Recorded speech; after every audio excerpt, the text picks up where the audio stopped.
And then... Try this art form. Indoors while look for herself. And now, we're off.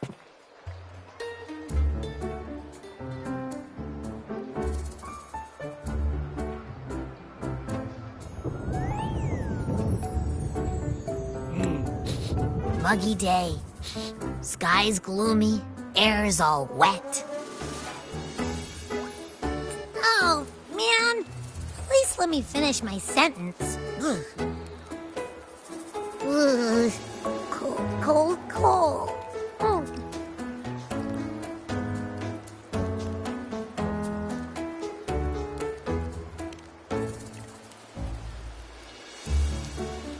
All right. I'm famished. We barely had a bite sprinting all the way here from Raguna. Whoa! Pinch me! This is a feast and a half!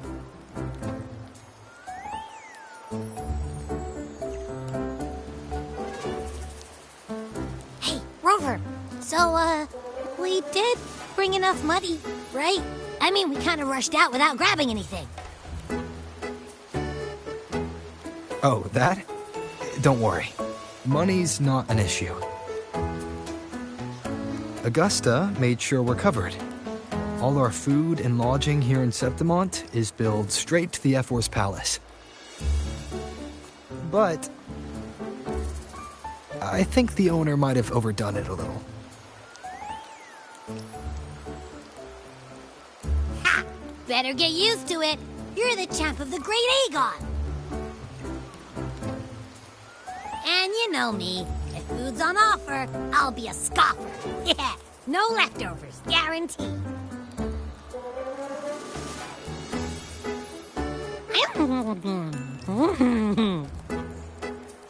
Free stay, free meal. Zephyr really knows how to treat guests.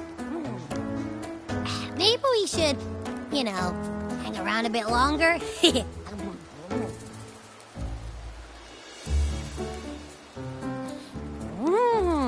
This smells amazing!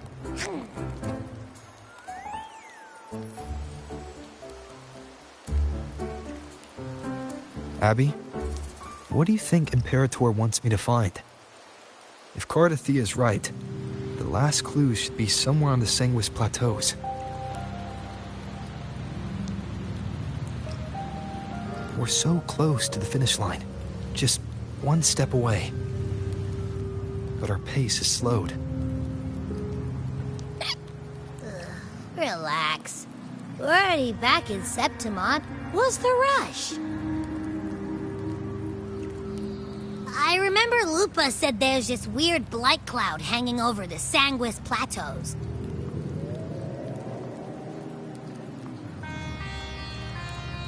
And when the high tide, or whatever, rolls around, all the gladiators go there to hunt tacit discords. Wait, is the high tide coming up soon? The Aphra's invite did say something about a big hunt. Huh, that reminds me. Aren't we supposed to meet her today?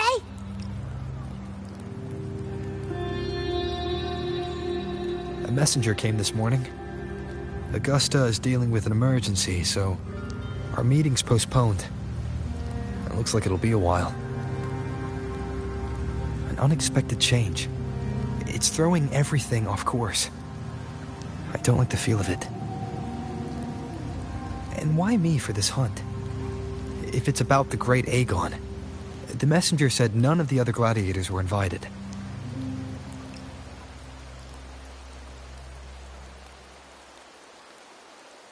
Who knows? Maybe she just wants to test her strength against you.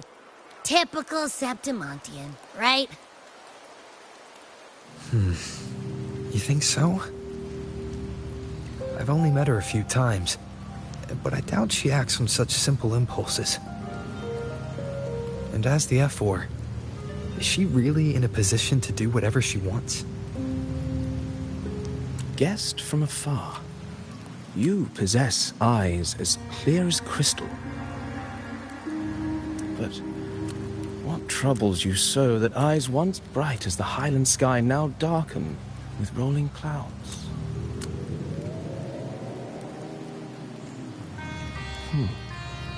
A warrior who walks the blade's edge does not falter over trifles. The clouds, if I may guess, are cast from the throne. At the peak of Capitolini Hill, beneath the pale walls of the Ephes Palace, secrets lie buried. And the most intricate among them are those born from the pursuit of power. Even one as honorable as the Epher must learn when to be ruthless. In Septimont, a city forged in iron and blood, anyone who seeks the throne without knowing the cost is no better than a lamb marching to the butcher's knife.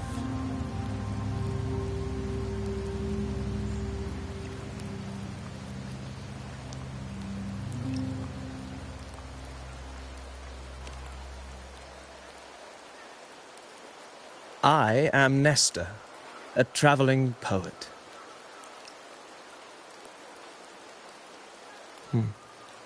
The rains in Septimont never seem eager to leave this season. So then.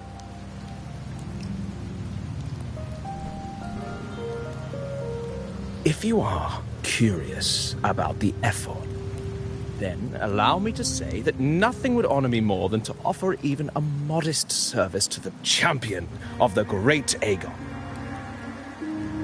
Wait, how do you know he's the champion?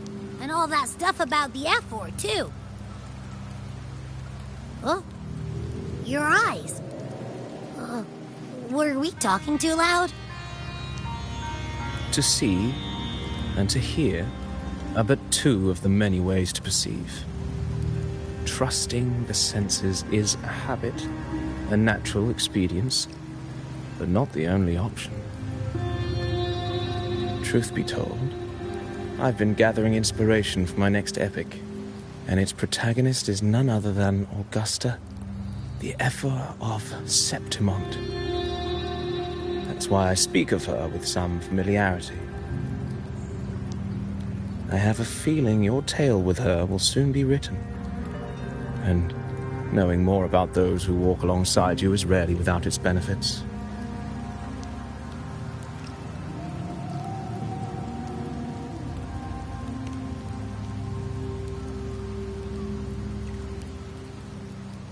Augusta, a girl of humble birth, a resonator of modest talent, a commoner without noble patronage, and yet, from the den of wolves that is Septimont City, she rose and eventually claimed her place. Just like the burning sun was once a cloud of dust.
fail enough times, and you might eventually succeed.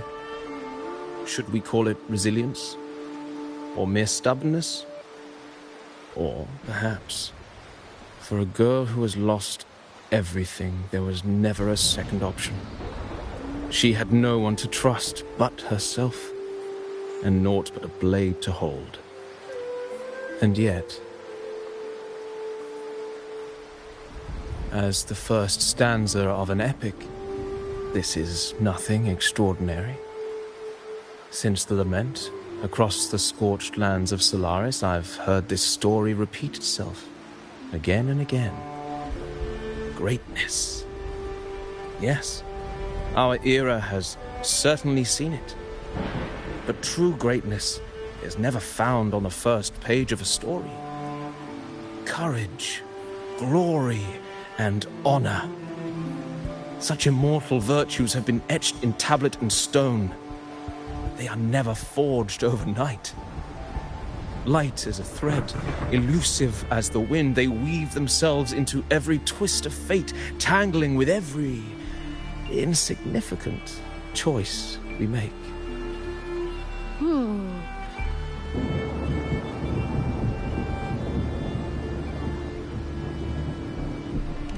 I don't know. It's just unbelievable. The Augusta he's talking about, and the F-word we saw in the arena. No way they're the same person. A girl far from home, arriving in the city upon Capitolini Hill in pursuit of strength. No title, no status, no wealth. I doubt anyone at the time could have imagined her rising to where she is now. Do you mean Cato? Do you believe Cato handed her that final victory on purpose, and that his scathing words were a test of her resolve?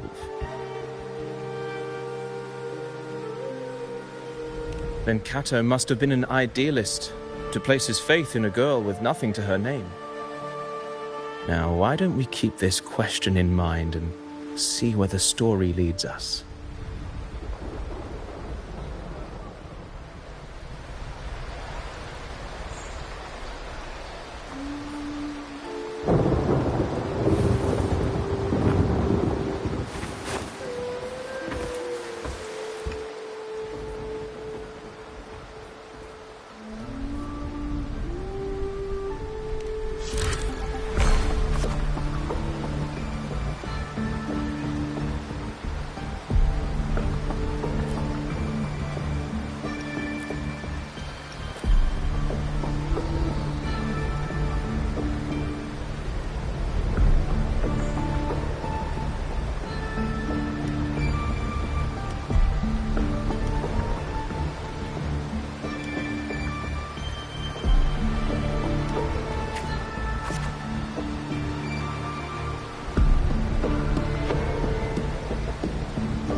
merely the rough shape of a short epic.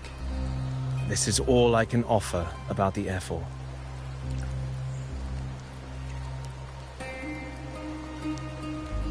Now, as a listener, what do you make of my narration?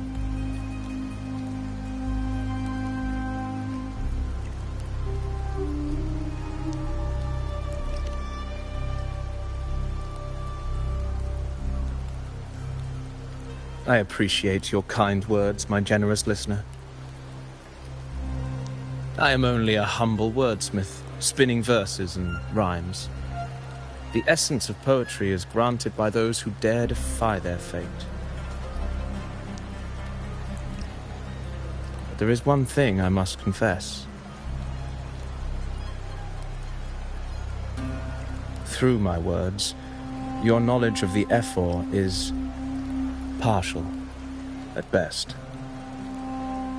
Poetry can only offer a glimpse of the true story, the reality of people, events, and things slips beyond the grasp of words.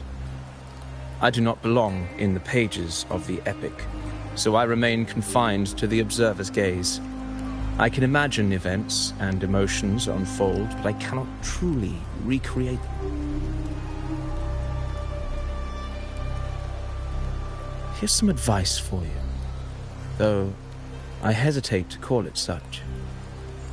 If you want the truth of a story, step into it. Become part of it. The opportunity stands before you now. As I've said, the tale between you and Augusta, the hero of Septimont, is only now turning its next page.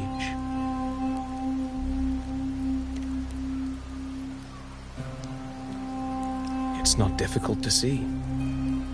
Fate flows like the stars, tracing their course. Your destination is written in the steps you take.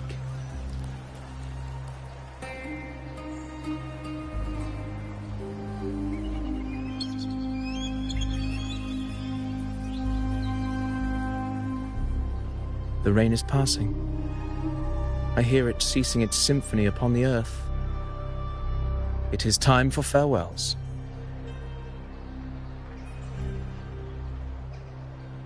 Before I leave, may I ask you one last question?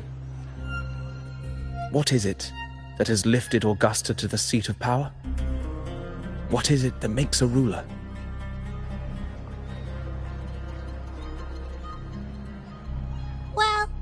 I'd say strength. Let's be real. There's no way Augusta could have passed those trials without strength. Rover, what do you think?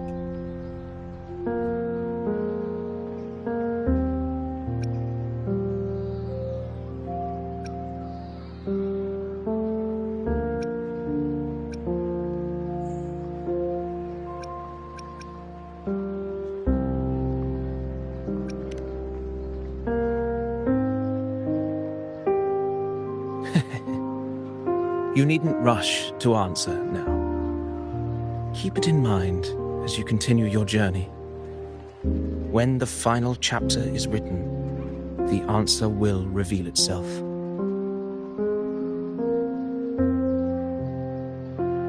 Farewell, my friend. Our paths crossed by fate and by chance. Soon, after this brief encounter, everything about me will be gone with the wind. But you, your epic continues.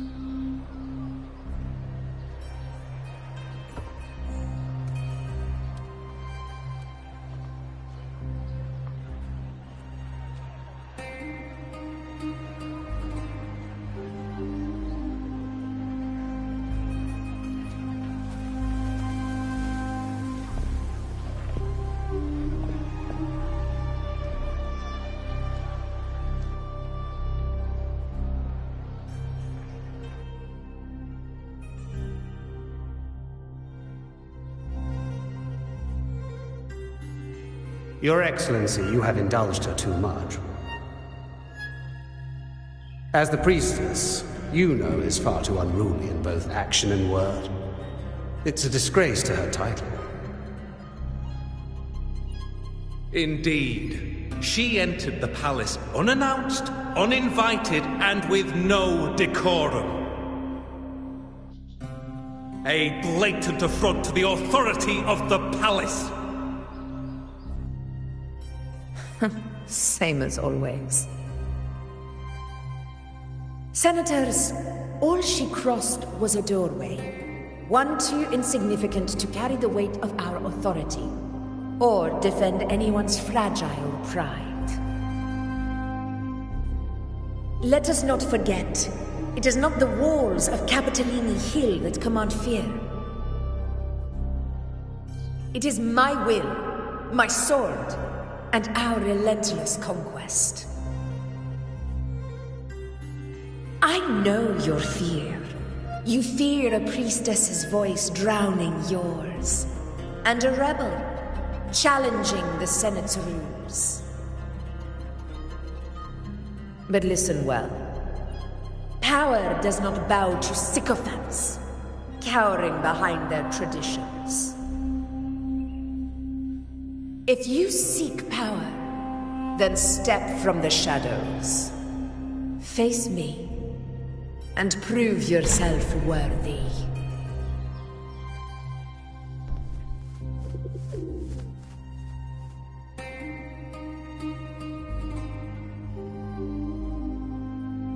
Took you long enough, Augusta.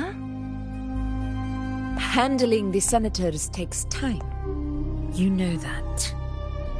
Well, to keep our esteemed priestess from waiting, maybe next time I'll just leave them to their own devices.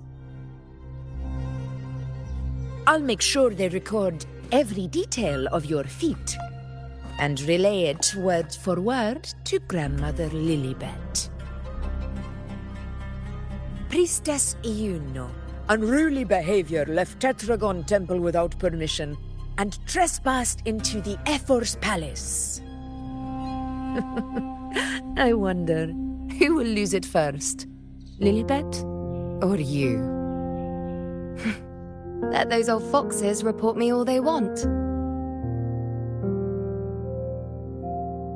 If they step into the Tetragon left foot first, I'll shoot the left. Right foot first, I'll shoot the right. Hey, I'm with you on that one. The Senate should be reminded now and then that the Tetragon's kindness is not a reason to take Priestess Yuno lightly.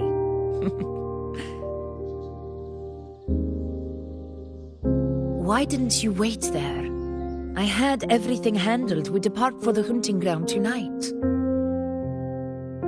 If anything changed, you could have reached me by my terminal. You didn't need to come all the way here. I want you free of duty until that day arrives. You're overthinking it, Augusta. I'm here to see that person. Grandmother Lilibet said his fate is one of unknowable void. Sounds intriguing enough to make time for.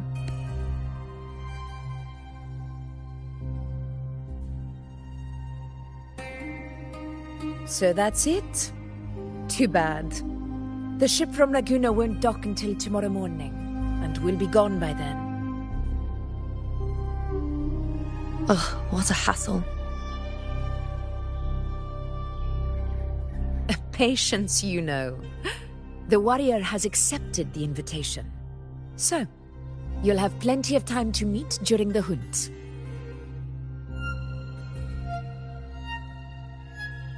Is there something else you want to say? I read Grandma Lilibet's Book of Prophecies. The hunt and our plan, neither end well. Are you sure we should go through with this? Risk does not trouble me.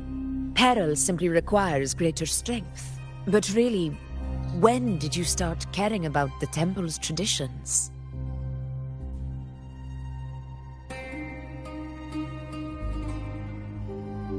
O ye faithless of Septimont, the divinity is enraged. Should your ruler defy their will again, doom shall be your fate.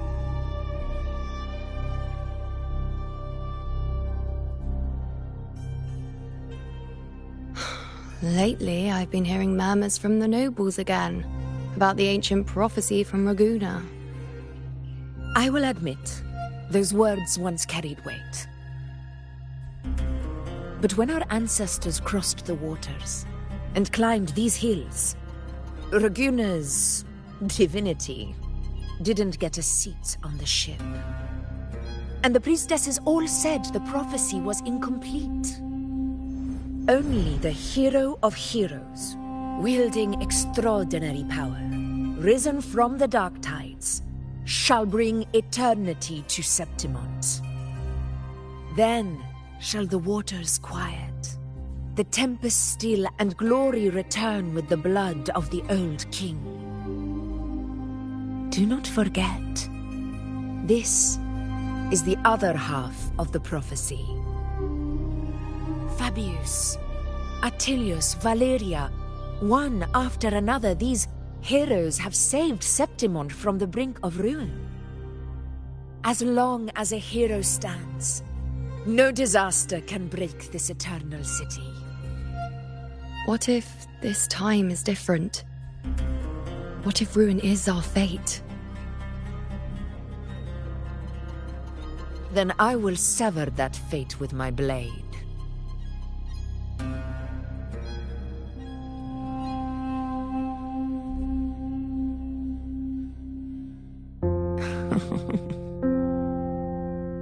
What's so amusing?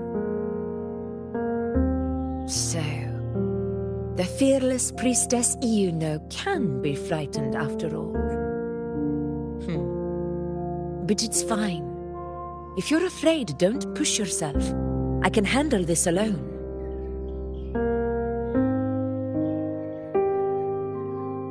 Most revered priestess, wait for me in the temple.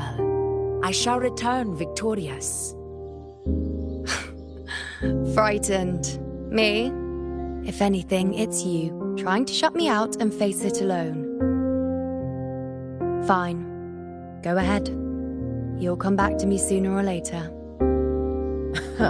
That I can't deny. I knew it. So you do need me for this hunt. Thank you. You know.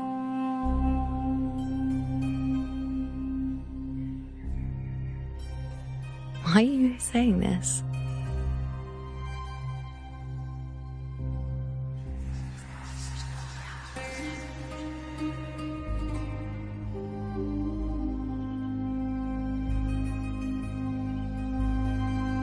The storm is coming. Come, you know my friend. The best way to greet a storm is to walk straight into it.